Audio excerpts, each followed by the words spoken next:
Hello guys, good morning. Panibagong flicks na naman po tayo ngayon. If nakikita nyo po yung ating ginagawa is nililinisan po natin itong mga motor gaya po nitong si Sniper. Ayan, bago po natin ito i-flicks. Ayan. Iniisa-isa po natin gaya po ng may mga parts po kasi na kailangan punasan, hugasan, linisin para pagdating ni buyer po is maayos, malinis po siya sa mata tignan. Ayan po. Nuhan mo't anga nakaalas kang dugyot nga kitaan no adati buyer. O diba, bongga. So ang gwapo po ni Sniper 150 na 2020 year model. Ayan.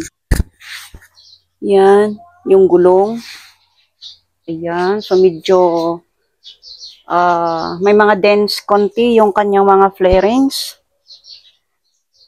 Gaya nito guys, to be honest. Ayan. Meron siyang ano dito ha. Pero pinunasan po natin. Hindi naman po siya as in na nakakaano sa mata ha. Okay. So, ayan. Siguro yung may-ari nito is mahilig sa mahilig po siya sa mga sticker. Ayan, gaya ng mga nito. Siguro riders yun. Ayan. Marami siyang mga idol. Kaya ganyan po yung itsura niya. Punong-puno po siya ng mga sticker. Kasi may nakikita ako dito, Karanglan. Si Immortal, Lightspeed, si Bud. Si Bud. One Piece. Ayan. Okay. Yan, ikutin natin yung mga flarings nito. Yan, gaya yan. Yan. So, yan. Ito yung sinasabi ko sa inyo. Wala pa talagang plaka pero meron siyang authorization from LTO na no plate available. Iwan ko ba dyan? Basta 2021 model tsaka 2020 wala pang mga plaka. Yung iba meron naman. Okay, so yan, cover ng tambutso. Okay naman po siya. Yan. Yan. Yan. Tapos meron siyang GP box. Paglagyan ng mga condom. Yan. Okay. Yan, dalawa din ang susi nitong kanyang GB box ha. Ayan, gaya nito.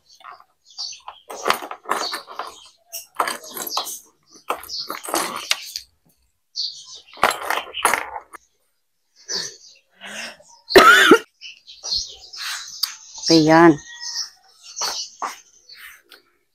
Oh, di ba?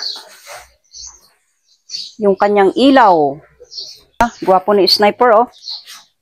Tapos dito may ilaw pa. Ano ba yan? Okay. Yan. Okay, so for sale po ito. Okay, so ito po yung kanyang papel. Ayan, oh. 2020 model po siya. First owner pa rin po ito. And then updated po yung kanyang rehistro. Ayan, so registered po siya. Magi-expired po siya sa 2025 next year. Ayan, so ang first owner po dito is from La Union. Yan. From La Union po yung first owner. Ayan, so meron po siyang authorization. Ayan, kompleto naman po kasi wala pang release na plaka. Okay? Ayan, din updated po yung kanyang rehistro.